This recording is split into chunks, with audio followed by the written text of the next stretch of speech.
Boa tarde, inscritos. Farei a Superboy 17. Ele vai, junto com o Super-Homem, enfrentar o Louco de Pedra, esse jovem como Superboy com superpoderes.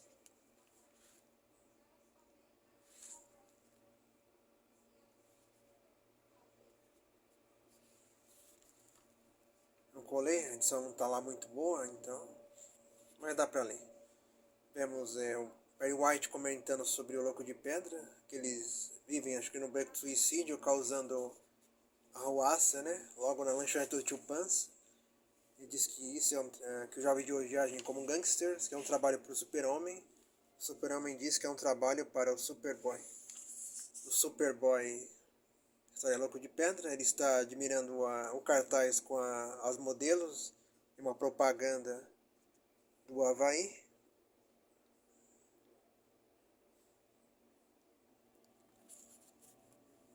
Ele diz que não se compara às havaianas. Ele vai encontrar o Super-Homem até que longe, perto dali, cara de pedra, louco de pedra, bate um táxi, né?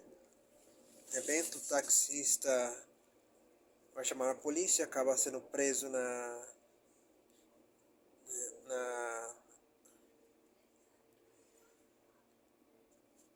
fica preso na telefônica, né? Na cabine telefônica. Aí que ele quebra, corretando em pedra, ameaça o cara, diz que a cidade é dele. Aparece o Super-Homem chamando a atenção. E aí o Superman tenta dar uma lição de moral nele. Até que aparece o Superboy. E resolve enfrentar o Louco de Pedra. Ele pega jornais para usar como arma. Lança em cima do Super-Homem e do Superboy.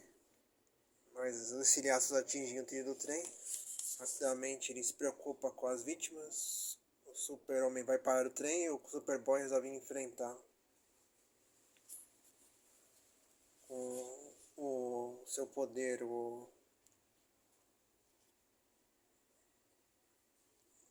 ele consegue neutralizar rapidamente, acertar uns golpes no Louco de Pedra, né? Uma espécie de seu poder, aquela telecinésia táctil. Tocando em objetos, ele consegue dar um belo soco no Louco de Pedra. Começa a lutar. Ele tenta prender, mas ele é bem forte.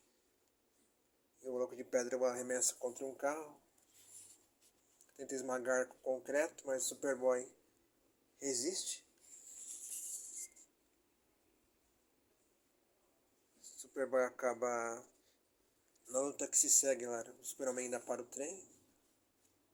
O Superboy acaba tirando a pedra que a estrela que dá poderes ao Louco de Pedra. Vemos que ele é só um garoto problemático, está em más companhias. Ele diz que vai ver como os amigos dele vão tratá-lo sem poder. Então ele fala que os amigos que perdeu a pedra, mas está tudo bem. Ele acaba sendo esculhambado pelos valentões. Diz que ele não tem poder, não tem amigos. O Super-Homem corrige, diz que ele tem ambos. Então o Superboy entrega a pedra para ele. Ele volta a ser o Louco de Pedra e resolve acertar as contas com os valentões. Tenta pegar o garoto, diz que vai matá-lo, mas o Superboy diz que se ele matar, vai para ele e a Striker. Então ele simplesmente só prende o garoto para dar uma lição nele. E assim, ele agradece, né? Diz que foi logo se envolver com as pessoas erradas e agradece os bons conselhos tanto do Super-Homem e principalmente do Superboy. O Super-Homem achou melhor que o Superboy desse conselhos por ele ser também jovem e poderoso, né? Terminando a história, agora vamos para as histórias do último Lanterna Verde, o Kyle Rayner, aparecendo o John Stewart, mudanças para o Lanterna Verde. Ele está com a Dona Troy, que namorava o Kyle Rayner. Ela quer levar o John Stewart para conversar com o Kyle e dar uns conselhos, já que ele foi um Lanterna Verde. Eles parecem que estão se acertando, mas o Kyle está pintando, fazendo o que ele faz de melhor, não é? A arte, já que ele é um artista, né? Tá tudo bem, até que a dona chega no apartamento com o John para apresentá-lo. Acabam deparando com ele pintando uma modelo nua. E infelizmente o relacionamento já dá uma confusão daquelas, né? Pense na situação. A moça, querendo botar mais fogo na lenha na fogueira, sai como se nada tivesse acontecido, dá um tchau insinuando que eles têm alguma coisa, deixando a dona mais enciumada do que nunca. Então eles começam a discutir. O John Stewart cumprimenta, né, com a educação, mas quando vê que a situação, a briga já vai começar a ferver, simplesmente ele decide esperar os ânimos se acalmarem e resolve esperar lá de fora. Começam a discutir, discussão feia, né? Ela fala que desenhou ela com seios enormes. Se fosse com um homem maravilhoso, né? Ele fala, se tivesse com uma prancheta, ia dar no mesmo. Só discutir, descamba-se para ambos se ofenderem. Até que ela fala que ela não vai ser, que ela é sua namorada e não sua mãe, que ela não será a Alex, deixando o Kyle furo da vida. Ele se transforma em Lanterna Verde e simplesmente eles acabam brigando, né? E ele vai embora. Ele encontra, né, o John Stewart sentado tomando um café, um café quente, não? Acho que não sei se é um chocolate quente ou um café. Estão conversando, até que aparece um alienígena, pega o John Stewart pelo colarinho e exige que ele seja morto. Seu nome é Furioso, ele pertencia, acho que, dos povos que viviam no planeta Oa, antes de ser destruído pelo Parallax, na luta com Kylo Ren, né? E não aceitou o fim do planeta. O cara é obrigado a intervir como Lanterna Verde. Acabam conseguindo prender o alienígena. É legal aqui a parte que ele materializa o Conan Bárbaro com a versão do anel, acertando uma bola de metal em cima do alienígena. E consegue prender rapidamente o Furioso. Ele diz que o cara não é nada sem o anel. Então eles conversam, né? O John Stewart dá um bom conselho, diz que tudo que tem que fazer está na sua mente, sua cabeça e no seu coração. Mas ele resolve começar a fazer uma jornada heróica para se autoconhecer, pedindo conselho para outros heróis. Então ele vai logo para Gotham City, começa a sua jornada, começando aqui, a busca heróica em Gotham. Aqui o argumento, desenhos, arte final. Vamos o Batman já, né? Está aqui esperando o roubo, uma tal de da gangue do Locha, está roubando o diamantes em Gotham. Legal que o uniforme dos caras é tudo xadrez, né? Eles estão esperando o Batman. Quando tem o Batman esperava, o Lanterna Verde aparece para prender. Ele tenta causar uma boa impressão no Batman, falando que prendeu 3, mas o Batman fala para ele que é 4 pessoas. Até que o Grandalhão aparece e acerta o diamante bem na cabeça do Lanterna Verde. Saem correndo. A Lanterna tenta se recuperar. O Batman diz que não precisa. Ele acerta uns caras. Só que um deles com o carro tenta escapar. Aí o Robin já aparece já rapidamente, evitando que o cara escape. Ele tenta pedir desculpa, né? O Batman diz que não é dar conselho para heróis jovens. Ele é muito ocupado. Ele conhece a frieza do Batman, né? Ele recebe uma bronca já. É tratado como... Ele se sente humilhado, né? Foi tratado como um fã pedindo autógrafo. Então, como resposta, ele acaba usando um anel para tampar o símbolo do Batman. E vemos ele aqui conversando consigo mesmo, com o anel. Uma série de lanchonete. Perguntando se vai voltar ou não, se relacionar com a Carol Danvers. Né? Com a Dona Troy. Até que o Alan Scott, agora chamado de Sentinela, é uma ex-Lanterna Verde, aparece para dar uma força, pedindo uma ajuda, né? Então ele pergunta o que ele está fazendo em Gotham, ele diz que vai onde é necessário. Então pergunta se pode dar uma mãozinha, ele fala que sim. Então ele pede que o Kyle Rayner o ajude a libertar a sua mulher.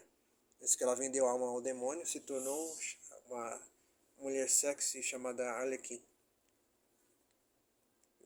Claro, o Kyle Rayner fica todo animado quando vê ela, né? Ela diz que quer ficar jovem porque o Alan é jovem, não quer ficar velho. Ele quer a sua mulher, a esposa, do jeito que era. Ela se recusa. Ela cria ilusões. Então ele já é atacado por uma legião de mortos-vivos. Essa cena aqui é bem legal. O Kylo Ren vai novamente interferir, vai ajudar o amigo.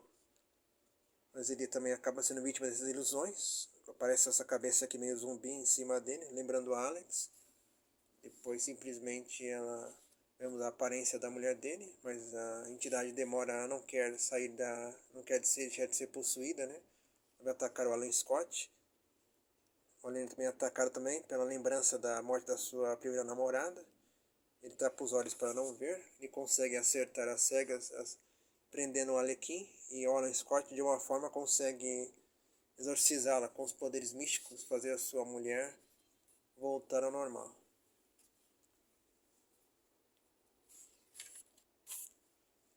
Então a sua esposa agradece. Ela diz que também agradece o Kylo Ren, né? Conversam entre si. E diz que não sabia se faria a mesma coisa pela Dona Troy. Então ele vai embora de Gotham e vai buscar mais conselhos de outros heróis. O Batman, claro, fica vendo, né? Ele indo embora. Para fechar uma história da Supergirl, ou bom, Supermoça na época, aqui a Lana Lang de outro universo, ela se une a Linda Dowers. Parece que não é uma pessoa tão boa assim, ela estava quase morrendo, e a Supermoça se une a ela, né? Versão da nova Supermoça, o argumento do Peter David, desenho do Gary Frank, arte final e coisa. Ela é envolvida num culto satânico com esse cara aqui. Ela se pergunta quem era a Linda Dowers, né? Uma pessoa, mas ela vê a foto que o cara, quando a Linda foi morta pelo namorado que era do culto, ela foi usada para ser sacrificada, até que bater na porta é os pais da Linda com a amiga. Infelizmente ela dá tempo de usar a protomatéria para esconder a identidade. Ela não consegue mudar de roupa, mas ela fica com a aparência da Linda Dowers, né? Fica morena em vez de loira. Abraça os pais, diz que fez bem, que ela está bem. Diz que só entrou no quarto que estava assustada. Então ela vê que vai ser difícil, ela vai ter que levar uma nova vida, né? Ter uma nova identidade, ganhou pais e vai ter mais responsabilidades ainda. O jornalista cobriu a matéria do culto, resolve investigar mais. Ele acha que é uma criança, mas infelizmente vai descobrir que não é bem assim. Os pais, sei lá, o pai pergunta para ela se tá tudo bem, ela quer até discutir, até que ela tem uma visão de uma garra demoníaca em cima dela, gigante. Descobrimos que é um demônio chamado Sakate, tipo de um gato de uma espécie de dimensão infernal, ele quer entrar na Terra. O tal do namorado da Lindowers, o Buzz, ele usa essa entidade para ganhar poder, não é? E o cara é bem sinistro. Ele perdeu contato até que o jornalista investigando o culto acaba sendo preso e o cara aparece falando que ele deve cobrir o outro lado da história. O médico leva a Linda para o médico, ele vai examiná-la, diz que ela perdeu a cicatriz de nascimento, né, as operações que fez de a cirurgia de apendictomia, né, apendicite, por assim dizer. E o cara ela fez uma recente cirurgia que não tem nem mais nascimento nem nada. Ela vê o Buzz, aparece para ela, toca na sua testa. E a Supermoça se lembra de tudo que a Linda Dowers fez. Que ela não era inocente, tão inocente assim. Que ela era má. Que ela fez as coisas pro culto, né? E aquela cena também, que na época dos quadrinhos poderia ser proibido, né? Por causa do código de censura dos quadrinhos, né? Aquela cena da polpa, né? Que eu só vi na revista da Wizard. Eu acabei vendo depois nesse quadrinho. Vemos, o Buzz mostra quem realmente é a Linda Dowers, que ela participou dos cultos, das cerimônias, né? Que ela mata pessoas inocentes. E essa cena aqui é bem legal, cara. Mostrando dois lados da Supermoça e da Linda Dowers. Até que quando o médico só vê o esqueleto, se assusta. Vemos a Supermoça sendo atraída com o Buzz. Ela vai para cima do cara. Ela diz para ir para o cinema. Ela vai para um cinema, para um mestre teatro abandonado, onde o Buzz aparece. E aparece o Sakate. e as pessoas estão achando que é só um filme. O jornalista acaba sendo ferido pelo anão, achou que era uma criança, né, para trazer a alma do Buzz para a Terra, para a alma de Sakat vir para a Terra. Supermoça vai evitar que o demônio venha para a nossa dimensão. Ela empurra de volta para dentro da dimensão infernal, ela chega lá, acaba sendo abocanhada pela entidade. Ela solta uma rajada psíquica, consegue evitar que o pior aconteça. Ela pega a lâmina dele para evitar que ela seja sacrificada, quer arrancar o coração dela para poder vir para o mundo. Só que ela consegue cortar, fazendo um ferimento e espalhar seu sangue. Então diz que é caçado pelos cães infernais. Aí o Buzz, para disfarçar, chama a polícia, falando que tem uma confusão, um tumulto. Mas a cara do cara é uma cara bem sinistra. A supermoça consegue acertar uns golpes no Sakat. E quando ele vê, os cães que ele fugia começam a perseguir, né? Tipo uns pitbull, né? Monstruosos. E simplesmente ele implora para a supermoça salvá-lo, mas já é tarde demais. Felizmente ele vai virar cunha desses cães aqui. Ela dá tempo só dela sair do portal. Os policiais vêm, ela leva o fotógrafo ferido, explode o teatro.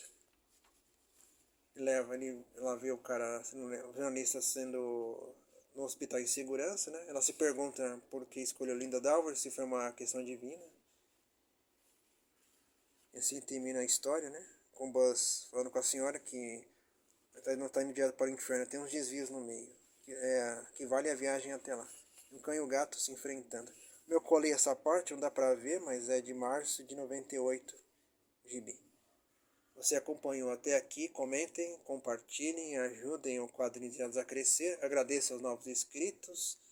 Tamo junto, uma ótima segunda-feira a todos e até a próxima.